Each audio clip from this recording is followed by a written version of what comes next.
নমস্কার। প্রাণারামের মাধ্যমে সম্প্রচারিত ভারত কথার গ্রন্থি মোচনের ৩৯৬তম পর্বে আপনাদের সবাইকে জানাই সাদর সম্ভাষণ।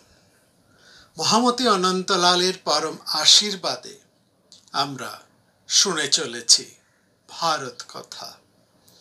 এই ভারত কথায় আমাদের শ্রীকৃষ্ণ অনুধ্যান বা শ্রীকৃষ্ণ প্রসঙ্গ নিয়ে আমরা আজকের এই পঞ্চম পর্বে উপস্থিত হয়েছি আপনাদের কাছে। দেখুন, এই যে ভগবান শ্রীকৃষ্ণ অর্থাৎ শ্রীকৃষ্ণকে আমরা লক্ষ্য করছি, তিনি ঐতিহাসিক চরিত্র, এক বিরাট পুরুষ, কিন্তু সেই বাল্য অবস্থার থেকেই তিনি ঈশ্বরের এক বিরাট মহিমায় প্রতিষ্ঠিত হয়ে রয়েছে এবং পরবর্তী সময়ে আমরা দেখেছি বহু পুরাণ, বহু শাস্ত্র গ্রন্থ শ্রীকৃষ্ণকে একেবারে ঈশ্বর রূপেই, শ্রীকৃষ্ণ ঈশ্বর স্বয়ং, তিনি স্বয়ং ঈশ্বর রূপেই প্রতিষ্ঠিত হয়ে আছেন। মহাভারতের এই আলোচনার কারণে আমাদেরকে সেই ঈশ্বরের বিভূতি এবং ঈশ্বরীয় প্রতিষ্ঠার মধ্য থেকে তাকে বের করে আনতে হচ্ছে। আমরা খুঁজে দেখতে চাইছি সেই বিরাট পুরুষ, যিনি প্রথমে মানুষ, তারপরে তিনি ঈশ্বর। এই যে মানুষের কাছে নন্দেরও নন্দন কৃষ্ণ এবং যিনি সবার প্রাণনাথ, তিনি বিভিন্ন ভাগবতপন্থীদের কাছে, বিভিন্ন বৈষ্ণব ধারার কাছে, বৈষ্ণবপন্থীদের কাছে, ভক্তজন চিত্তে তিনি পরম ঈশ্বরের মূল স্বরূপ হয়ে আছেন। আর এই যে বিশ্বাস, তিনি যে ঈশ্বর, এই যে বিশ্বাস, এর পেছনে দুটি কথা, দুটি বিষয় খুব গুরুত্বপূর্ণভাবে রয়েছে। একটি হচ্ছে ঐশ্বর্য এবং দ্বিতীয়টি হচ্ছে মাধুর্য। ঐশ্বর্য হচ্ছে ঈশ্বরের ভাব। স্বয়ং ভাগবতে বলছেন, ঐশ্বর্যস্য সমগ্রস্য ধর্মস্য যশস্য শ্রিয় জ্ঞান বৈরাগ্য স্বার্থ জ্ঞানস্য ষণ্ডং ভগ ইতিঙ্গনা। সমগ্রস্য পরিপূর্ণ, পরিপূর্ণ ঐশ্বর্যের, পরিপূর্ণ ধর্মের, পরিপূর্ণ যশের, পরিপূর্ণ শ্রীর অর্থাৎ সমৃদ্ধির, পরিপূর্ণ বৈরাগ্যের এবং পরিপূর্ণ জ্ঞানের, এই ছটি জিনিস তার মধ্যে রয়েছে। তিনি পরিপূর্ণ। ঐশ্বর্য হচ্ছে তার যে ভাব, ঈশ্বরের ভাব, সেখানে তিনি পূর্ণ, একদম পূর্ণ, অংশ মাত্র নয়, তিনি সম্পূর্ণ, স্বয়ং সম্পূর্ণ। এই পরিপূর্ণতা কিসে? সমগ্রস্ব তিনি পরিপূর্ণ। তিনি ঐশ্বর্যে পরিপূর্ণ, ধর্মের পরিপূর্ণ, যশের পরিপূর্ণ, শ্রীর অর্থাৎ সমৃদ্ধির পরিপূর্ণ, বৈরাগ্যের পরিপূর্ণ, জ্ঞানের পরিপূর্ণ। এই ছটি বিষয়ে তিনি পরিপূর্ণ। এই ছটিকে একত্রে বলেছে ভগ। এই ভোগ যার আছে, যিনি এই যেমন এই সম্পদ যার আছে তিনি যেমন সম্পদবান, ঐশ্বর্য যার আছে তিনি যেমন শুধু ঐশ্বর্যবান, সেরকম জ্ঞান যার আছে তিনি জ্ঞানবান। আর এই ছটি সম্মিলিতভাবে, এই ছটিকে ঐশ্বর্য, ধর্ম, যশ, সমৃদ্ধি, বৈরাগ্য এবং জ্ঞান, এই ছটি যার মধ্যে আছে, এই ছটিকে একত্রিতভাবে বলা হচ্ছে ভোগ। ভোগ এই ভোগ যে এই ছটি যার মধ্যে রয়েছে, ষণ্ণং ভগ, এই তিনি হচ্ছেন ভগবান। এই ছটি ভোগ যা কারো কারোর মধ্যে কোনো একটি থাকে, আটটি থাকে কিংবা দুটি থাকে, কিন্তু একমাত্র ঈশ্বরের মধ্যেই এই ছটির পরিপূর্ণ বিস্তার বা অবস্থান দেখা যায়। এই ছটির একত্র সমাবেশ যার মধ্যে দেখা যায় তিনি হচ্ছেন ভগবান বা ঈশ্বর। এই শ্লোকটিকে আমরা আবার অন্যভাবেও পাই, ঐশ্বর্যস্য সমগ্রস্য বীর্যস্য যশস্য শ্রিয় জ্ঞান বৈরাগ্যশ্চৈব ষণ্ণং ভগ ইতিঙ্গনা।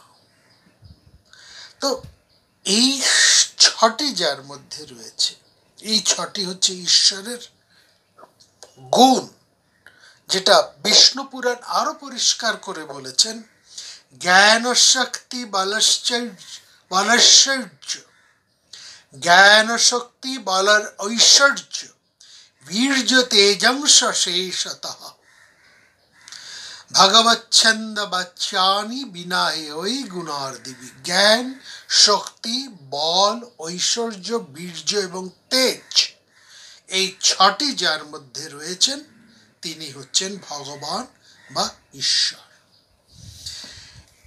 এই হচ্ছে ঈশ্বরের ঐশ্বর্যের দিকের বিচার, ঐশ্বর্যের রূপের বিচার। আরেকটা আছে ঈশ্বরের, এই ছটিকে বাদ দিয়ে আরেক দিক দিয়ে তিনি কিন্তু সম্পূর্ণ পরিপূর্ণ, সেটি হচ্ছে মাধুর্য। সবসময় যে গুণে ঈশ্বর ভক্ত হৃদয়ে জাগরিত থাকেন, যার কারণে তিনি হৃদয়েশ্বর, যার কারণে তিনি প্রাণনাথ, এইটি হচ্ছে মাধুর্য। চৈতন্যপন্থীরা তারা এই মাধুর্যটাকেই কিন্তু প্রদান করেছেন। তারা ঈশ্বরের ঐশ্বর্যকে জন্য কাঙাল নন, তারা সেই জন্য বিরাট কিছু প্রার্থনাও করেন না, বলে ও আছে আছে ঠিক আছে, হয়তো আছে। কেউ বলে থাকলেও ভালো, না থাকলেও ভালো, মাধুর্যই হচ্ছে তাদের কাছে প্রধান। এবং তার ফলে এই মাধুর্য আছে বলেই, এবং এই মাধুর্যকে গুরুত্ব দিয়েই চৈতন্যপন্থীরা শ্রীকৃষ্ণকে প্রাণনাথ করে রেখেছেন। তাদের কাছে শ্রীকৃষ্ণ হচ্ছে সে কেবলমাত্র মাধুর্যের প্রতীক, এবং তার ফলে তারা শ্রীকৃষ্ণকে দেবকী বসুদেবের পুত্র হিসেবেও তারা স্বীকার করেন না।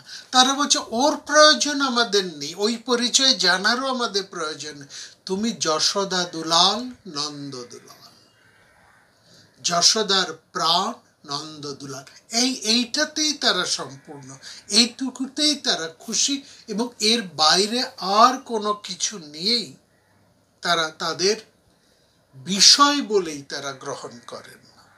তো যাই হোক, এ তো হচ্ছে বিভিন্ন দর্শন, বিভিন্ন পন্থী, তাদের নানান ভাবনা। কিন্তু মহাভারত তো এই দর্শনের সাথে, এই ভাবনার সাথে তো চলে না। তিনি খুঁজছেন, মহাভারত খোঁজে সেই মানুষ শ্রীকৃষ্ণকে, কিন্তু কোনো কিছুকেই অস্বীকার করে নয়, কোনো পরিচয়কে, কোনো সম্পর্কে সম্পর্ককেই, কোনো ঘটনাকেই কিন্তু প্রক্ষিপ্ত বলছেন না মহাভারতের কবি। তিনি সবটাকেই গ্রহণ করছেন এবং সমস্ত ঘটনা, সমস্ত পরিচয়, সমস্ত ইতিবৃত্ত এবং সমস্ত সম্পর্কের মধ্যে দিয়ে তিনি খুঁজে চলেছেন সেই মানুষ শ্রীকৃষ্ণকে। এইখানে আমরা আজকের আলোচনায় বেশ কিছু গুরুত্বপূর্ণ বিষয় আগে আমরা একটু জেনে নেব, যার ফলে আমরা দেখব যে ভাগবত পুরাণ, বিষ্ণু পুরাণ যেভাবে শ্রীকৃষ্ণকে দেখছেন, হরিবংশ পুরাণ কিন্তু ওই দৃষ্টিতে দেখছেন না, অতটা ওই দৃষ্টিতে দেখছেন না। এবং দেখছেন না বলেই মহাভারত আলোচকের কাছে হরিবংশ পুরাণ হচ্ছে অনেক বেশি গুরুত্বপূর্ণ, অনেক বেশি তাৎপর্যপূর্ণ, যে কথা আমরা আগেও বলেছি। এখানে দেখুন, যখন শ্রীকৃষ্ণ জন্মাচ্ছেন, যে ঘটনাটা আমরা আগের দুটো পর্বে আলোচনা করেছি, গত পর্বে, যে বসুদেব তিনি সদ্যজাত তার পুত্র সন্তানকে নিরুপদ্রবে এবং সুরক্ষিত রাখার জন্য তিনি সেই রাত্রেবেলায় বেরিয়ে গিয়েছেন সেই ব্রজভূমিতে। এবং ব্রজভূমিতে আকস্মিকভাবে এমনই একটা ঘটনা ঘটে গিয়েছে যে বসুদেবের বন্ধু, যার কাছে তিনি সন্তানকে রেখে আসতে যাচ্ছেন, ইতিপূর্বে যিনি তার আরেক স্ত্রী এবং সন্তানদেরকে রেখে এসেছেন, সেইখানে সেই নন্দ তিনিও এসে উপস্থিত হয়েছেন সেই যমুনার তীরে। এবং সেখানে দুজনের মধ্যে দেখা হয়েছে, দুজনের মধ্যে সন্তান বিনিময় হয়েছে এবং সেই মৃত কন্যাটিকে নিয়ে বসুদেব চলে এসেছেন।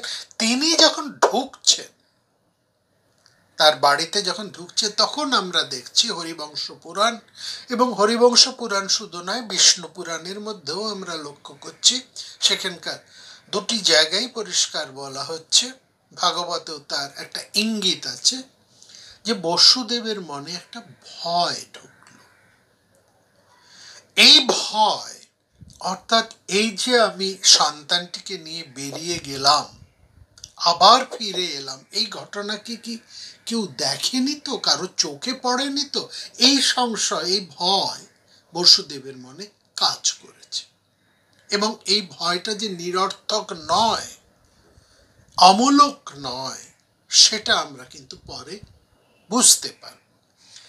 এবারে এখানে দেখুন, এই যে মৃত কন্যাটিকে নিয়ে, মৃত সন্তানটিকে নিয়ে চলে এলেন, এবং তারপরে সেখানে আমরা দেখছি ভাগবত একে এক অপূর্ব দার্শনিকতায় তার কাব্য মাধুর্যে একে প্রকাশ করেছেন।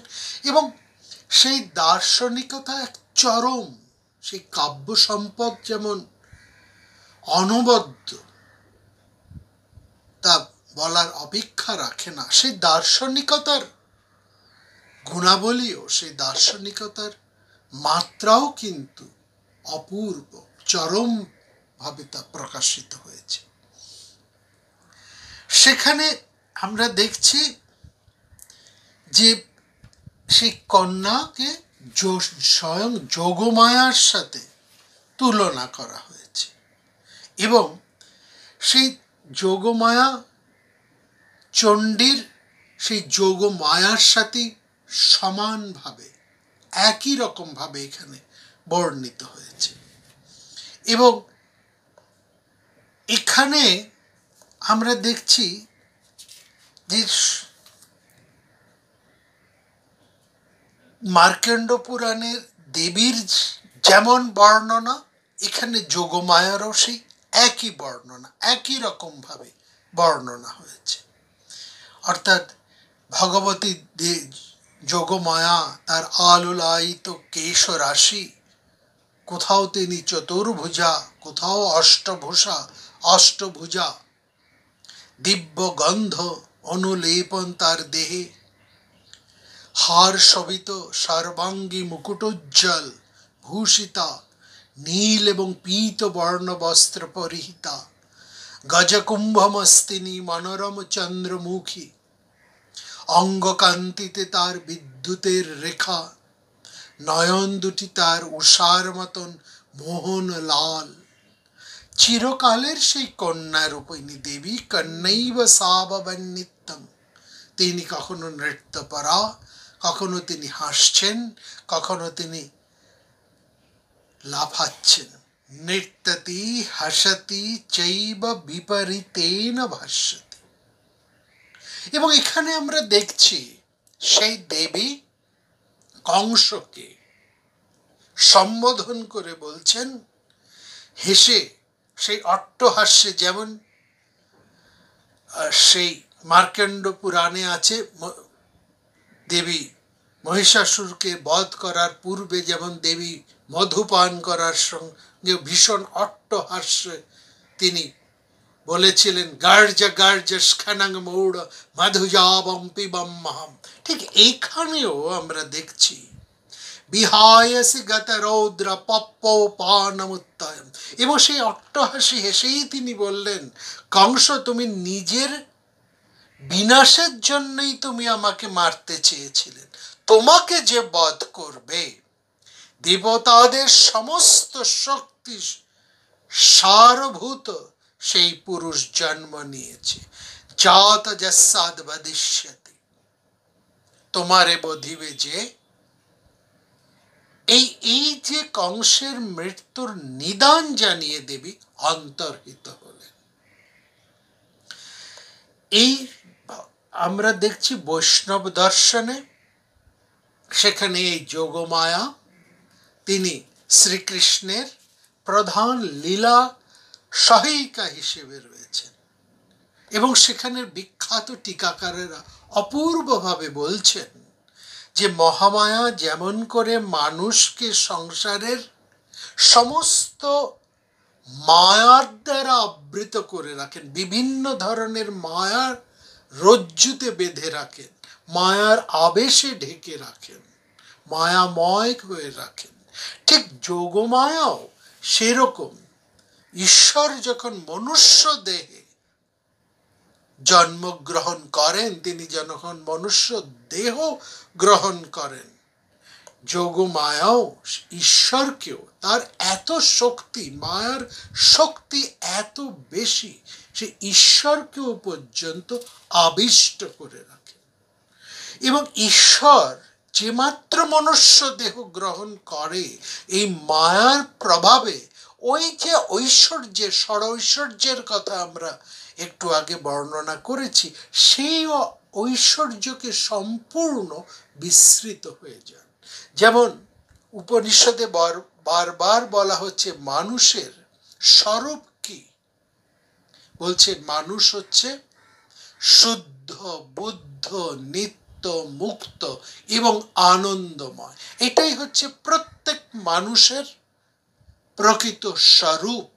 কিন্তু ওই মায়ার প্রভাবে মানুষ কিন্তু তার স্বরূপ ভুলে সে যে যার মতন আচরণ করে চলেছে। ঠিক এখানেও ঈশ্বরেরও ওই একই দশা হয় মায়ার প্রভাবে। তিনিও মনুষ্য দেহ ধারণ করলেন, তার সেই ষড় ঐশ্বর্যকে একেবারে বেমালুম বিস্মৃত হয়ে যান।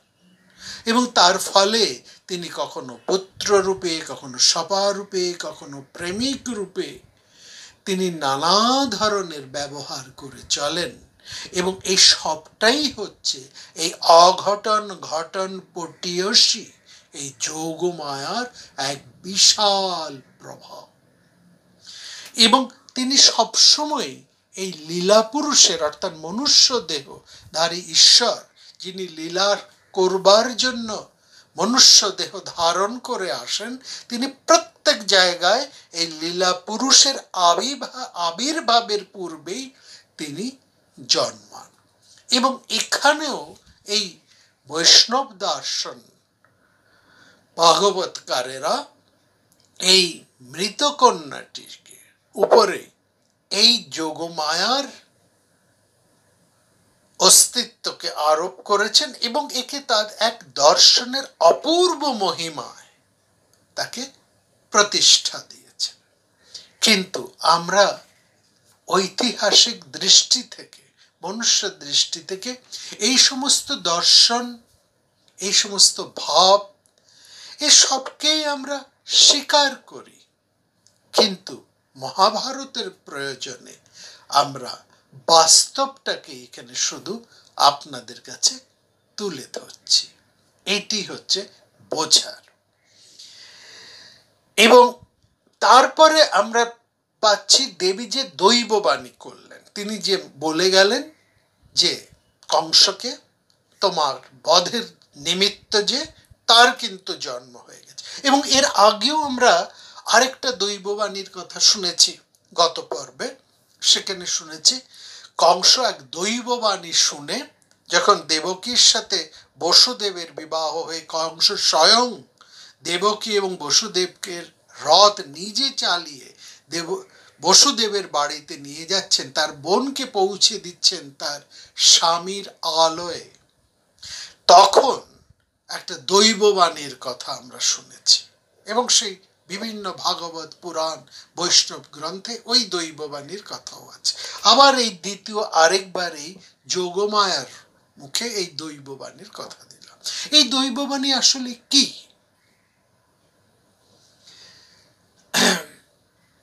এই দৈববাণী বলুন, আকাশবাণী বলুন, এ তো হঠাৎ কোথা থেকে কিছু নেমে আসা কথা হতে পারে না। বাস্তবে আসলে এটা কি? বাস্তবে এটা হচ্ছে জনতার কণ্ঠ, জনকণ্ঠ বা জনরোষ যাই বলুন, জনকণ্ঠ বলাটাই একে ঠিক। অর্থাৎ কংস যে ভীষণ অত্যাচারী হয়ে উঠেছে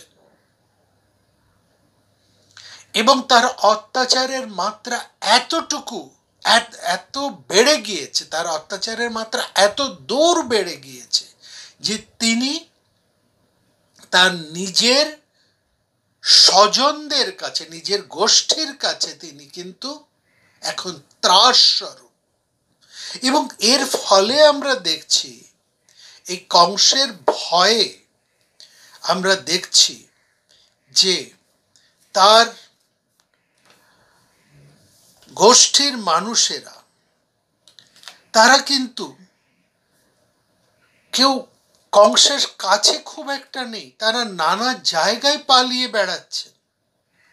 তারা এবং সেই কথা যেমন হরিবংশে আছে, বিষ্ণু পুরাণে আছে, সে কথা ভাগবত পুরাণেও আছে। এবং সেখানে বলছে যে কংসের অত্যাচারের অবস্থা এমন মাত্রায় পৌঁছেছে যে যদুবংশীয়রা, যাদব সত্যতর বৃষ্টি বংশের মানুষেরা তখন কংসের অত্যাচার ভয়ে এক একজন এক এক জায়গায় গিয়ে লুকোচ্ছে। এবং তারা কোথাও কুরুদেশে, কেউ পাঞ্চালে, কেউ কেকেওত, কেউ শাল্য, কেউ বিদর্ভ, কেউ নিষদ, কেউ বিদেহ, কেউ কৌশল, এই সমস্ত অঞ্চলে তারা ছড়িয়ে গেছেন, তারা লুকিয়ে আছেন।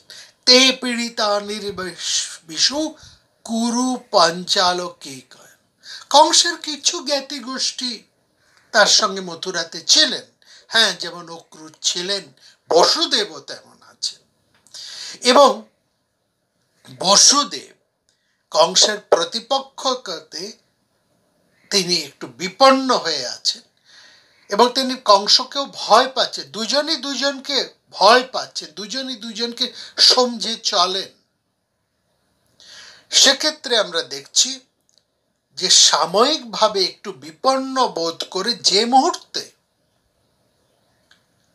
কংসের দ্বারা ওই বসুদেব একটু বিপন্ন হয়ে পড়লেন, তখনই তিনি তার রোহিণীকে, তার আরেক স্ত্রী রোহিণীকে বৃন্দাবনে এই মহারাজ নন্দের কাছে, বৃন্দাবনের গোপদের প্রধান নন্দের আলয়ে রেখে এসছেন। এবং দ্বিতীয়বারও এই দেবকীর সন্তানকে তিনি তারই হাতে অর্পণ করে এলেন। এখানে আমরা কথা বলছিলাম আকাশবাণী বা এই দৈববাণী। এই দৈববাণী আকাশবাণী হচ্ছে এটাই যে কংসের বিরুদ্ধে ভীষণ জনরোষ বা জনকণ্ঠ উঠে গেছে। তারা এতটাই উঠে গেছে যে কংস ভয় পাচ্ছেন বসুদেবকে, ভয় পাচ্ছেন তার স্বজন গোষ্ঠীদেরকে, এবং তার ফলে তিনি ভীষণ ফ্রাস্ট্রেটেড হয়ে গেছেন।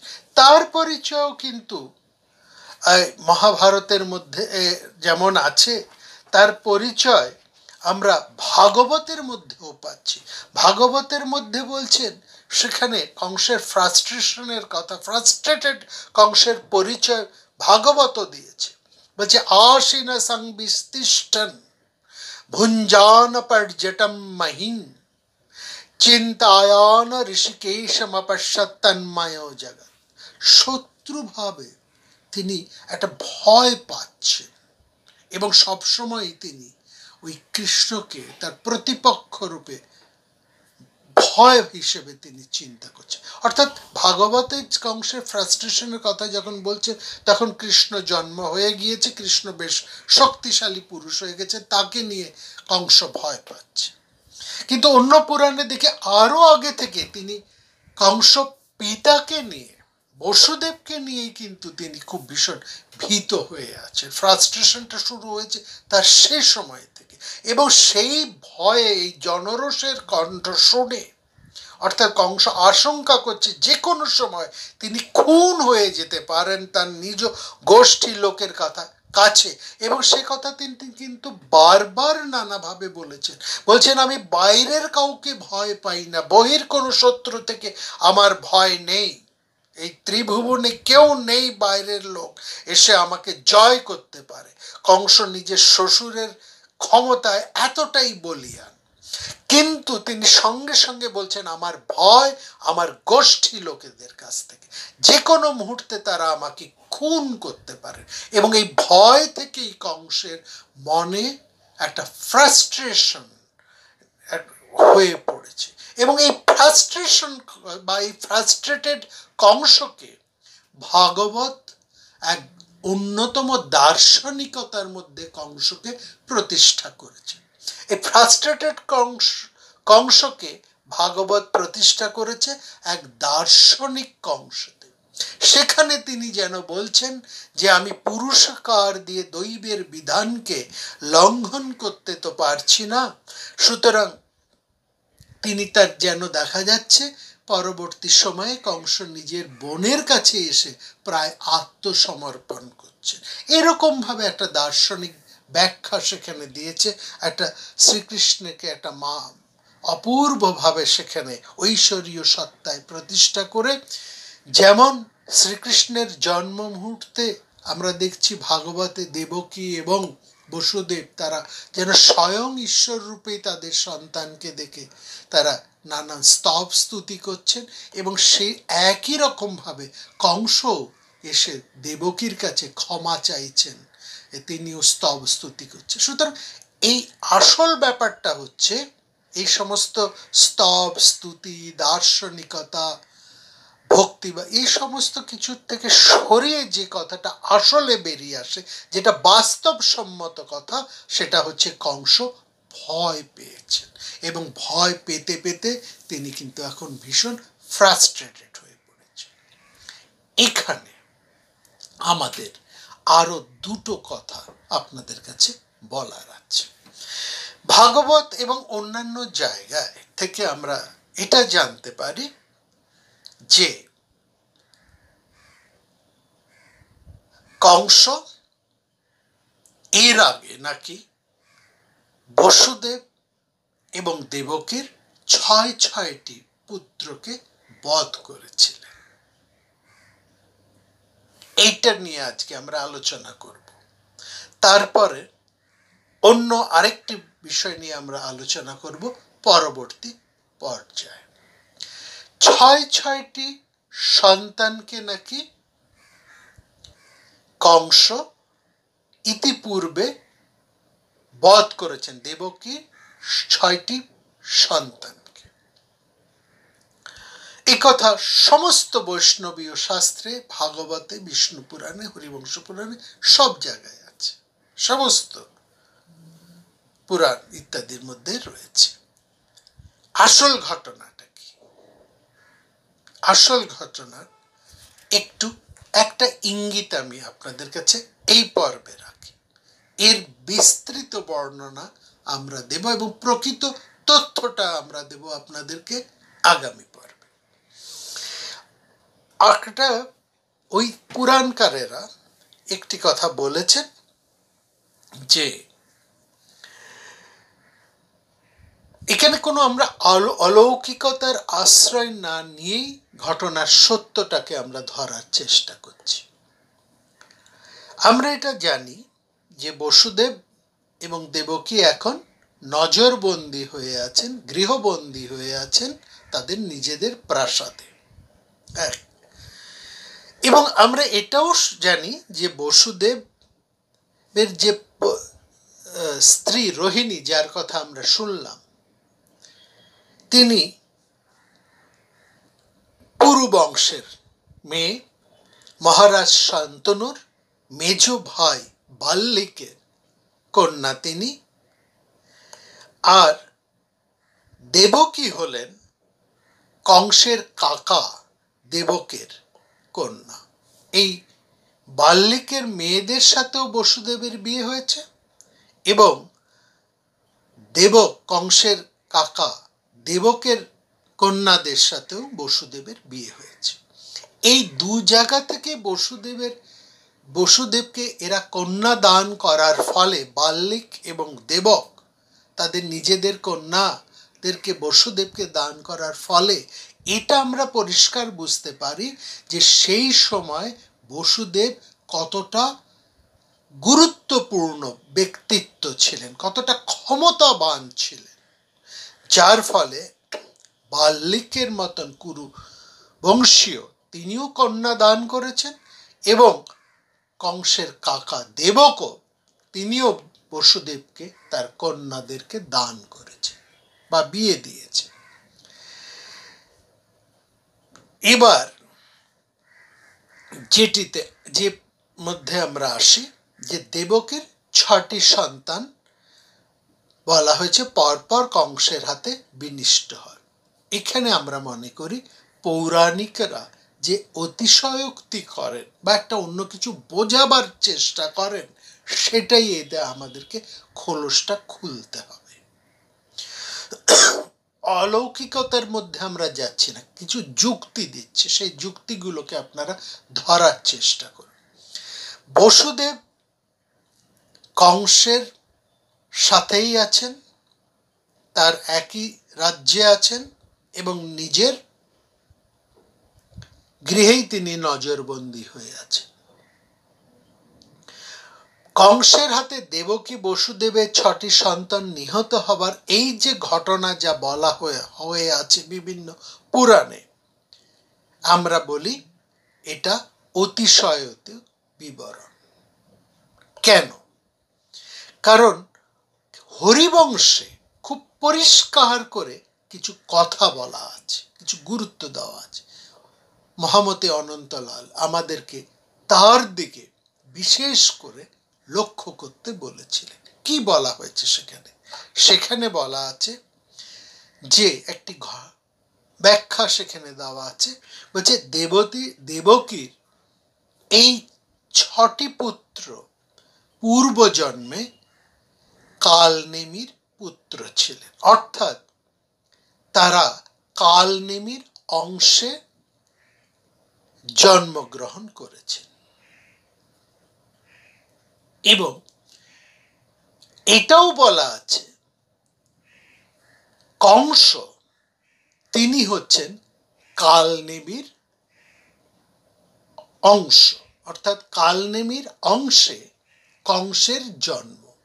আর আগের জন্মে কালনেমির এই পুত্ররাই হচ্ছে দেবকীর এই 6টি পুত্র। অর্থাৎ কালনেমির 6টি পুত্র ছিল এবং কংস এই কালনেমিরই অংশে জন্মগ্রহণ করেন। যেমন এটা আরো পরিষ্কার আপনাদেরকে বোঝা যাবে, যেমন আমরা বলেছি দুর্যোধন কলির অংশে জন্মগ্রহণ করছে। এই অংশে জন্মগ্রহণ মানে কলির গুণ নিয়ে জন্মগ্রহণ করেছেন। কংস কালনেমির অংশে জন্মগ্রহণ করেছেন মানে কংস কালনেমির গুণ নিয়ে জন্মগ্রহণ করেছেন, সংস্কার নিয়ে গুণ। কালনেমি খুব অত্যাচারী লোক ছিলেন, কংস সেই অত্যাচারী। এই কংসের এই চরিত্র দেখে পুরাণকারেরা তা পূর্ব অবস্থার এরকম কোন অত্যাচারী চরিত্রের সাথে তাদেরকে যুক্ত করে দিতে বলতেন, এই যেন অমুকের অংশ নিয়ে জন্মগ্রহণ করেছে। এই জায়গাটা পরিষ্কার। এবার আসি এখানে কি আমরা জানলাম এই 6টি পুত্র যাদের কথা দেবকীর 6টি সন্তানের, তারা নাকি পূর্বজন্মে ওই কালনেমিরই 6টি সন্তান ছিল।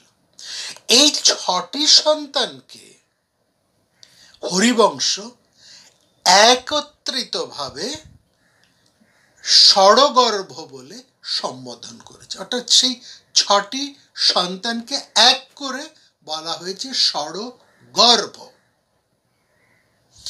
এরা এই কালনেমির এই পুত্ররা তাদের পূর্বজন্মে তাদের ব্রহ্মার তপস্যা করেছিলেন, খুব তপস্যা করে ব্রহ্মাকে সন্তুষ্ট করেছিলেন, করে তারা ব্রহ্মার কাছ থেকে বর লাভ করতে। তখনকার দিনে রাক্ষস দেবতা মানুষ সবাই, দৈত্য দানব সবাই তো তপস্যা করতেন, একটা সময় কঠিন কঠিন তপস্যা করতেন। এবং ব্রহ্মা এবং শিব এদের খুব সহজেই নাকি সন্তুষ্ট করা যেত তপস্যার মধ্যে। তো কালনেমির এই 6 ছেলেই তপস্যা করেছিলেন ব্রহ্মাকে, কিন্তু এদের উদ্দেশ্যটা ছিল অন্য।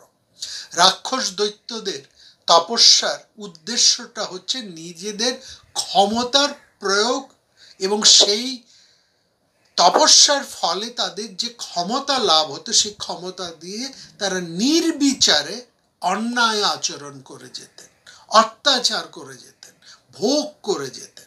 এইটাই হচ্ছে দেবতাদের তপস্যা এবং দৈত্য বা অসুর রাক্ষসদের তপস্যার তফাৎ। দেবতারা তপস্যা করে তারা উত্তরোত্তর উত্তরিত হতেন, আর রাক্ষসেরা কেবলমাত্র আরো ভোগ, আরো ক্ষমতা, আরো সমৃদ্ধির জন্য তারা তপস্যা করতেন। এই তপস্যা করে 2 ধরনের মানুষ 2 ধরনের ব্যবহার করতেন, 2 ধরনের আচরণ করতেন। যাই হোক, এই কালনেমির 6 পুত্র ব্রহ্মাকে তপস্যা করে যে এতটা ক্ষমতাবান হয়েছেন যে তারা ভীষণ অত্যাচারী হয়ে উঠেছেন, তাদের পিতার মতন, কালনেমির মতন ভীষণ তার অত্যাচার। এবং অত্যাচার করতে করতে তারা মাত্রাতিরিক্ত ছাড়িয়ে তারা স্বয়ং তাদেরই রাজা, তারা তো কালনেমিদের তো দৈত্য গ্রুপ, দৈত্যদের তারা তাদের রাজা হিরণ্যকশিপুরকেই অসম্মান করে বসে। এতটাই ক্ষমতা মানে প্রমত্ত হয়ে উঠেছিল এই কালনেমির ছেলেরা। তারা তাদের রাজা দৈত্যরাজ হিরণ্যকশিপুকেই একেবারে অসম্মান করে বসেন, তাকে ভীষণ কষ্ট দেন, তার মর্যাদাহানি করে। তাতে হিরণ্যকশিপু রেগে গিয়ে বলছেন যে যতই তোমরা ব্রহ্মার তপস্যা করে যতই শক্তিমান হও না কেন, মনে রাখবেন হিরণ্যকশিপুও কিন্তু খুব ক্ষমতাবান এবং তপস্বী রাজা ছিল। তিনি প্রহ্লাদের বাবা হিরণ্যকশিপু। তো সেখানে হিরণ্যকশিপু বলেন যতই তোমরা ক্ষমতাবান হও না কেন, তোমরা যখন এত অত্যাচারী হয়ে এসছো, ব্রহ্মার কাছ থেকে যতই প্রশংসা যতই শক্তি লাভ করো না কেন, আমি তোমাদেরকে অভিশাপ দিচ্ছি যে তোমরা তোমাদের পিতার দ্বারাই হত হবে, অর্থাৎ তোমরা পিতার হাতেই মারা যাবে। ব্যাপারটা হলো যখন ছেলেরা, কালনেমির ছেলেরা শক্তি লাভ করে, ক্ষমতা লাভ করে এতটা প্রমত্ত হয়ে উঠল যে তারা যখন তাদের রাজাকে, সম্রাটকে অসম্মান করে বসলেন, তখন বাধ্য হলেন কালনেমি তার পিতা হয়ে তার পুত্রদেরকে শাসন করতে, এবং এই শাসনের ফল হলো পিতার হাতেই এই পুত্রেরা মারা গেলেন। এটা হচ্ছে আসল ঘটনা। এইটি হচ্ছে পৌরাণিকেরা এই ঘটনাটাকে নিয়ে এবার কিভাবে সেটাকে আরোপিত করেছেন সেইটা আমরা শুনবো আগামী পর্বে। এই যেটুকু ঘটনার কথা আপনাদেরকে বললাম, এইটুকুকে এবার ধরে রাখুন। এবার দেখব পুরাণকারেরা সে সময় এই মূল ঘটনাকে আরোপ করেছেন দেবকীর গর্ভজাত সন্তানের উপর, যেমন ভাবে তারা আরোপ করেছেন কংসের মধ্যে কালনেমির অংশ সংস্কারকে, কালনেমিকে। অর্থাৎ কংস এবং কালনেমি একই ধরনের, কালনেমির মতনই অত্যাচারী কংস। এবার এই পুরো ব্যাপারটাকে পুরাণকারেরা কি দৃষ্টিতে ব্যাখ্যা করেছেন সেটা আমরা প্রথমে আপনাদেরকে জানাবো, তারপরে আমরা আসল ঘটনাটা আপনাদের কাছে বিস্তার করব আগামী পর্বে।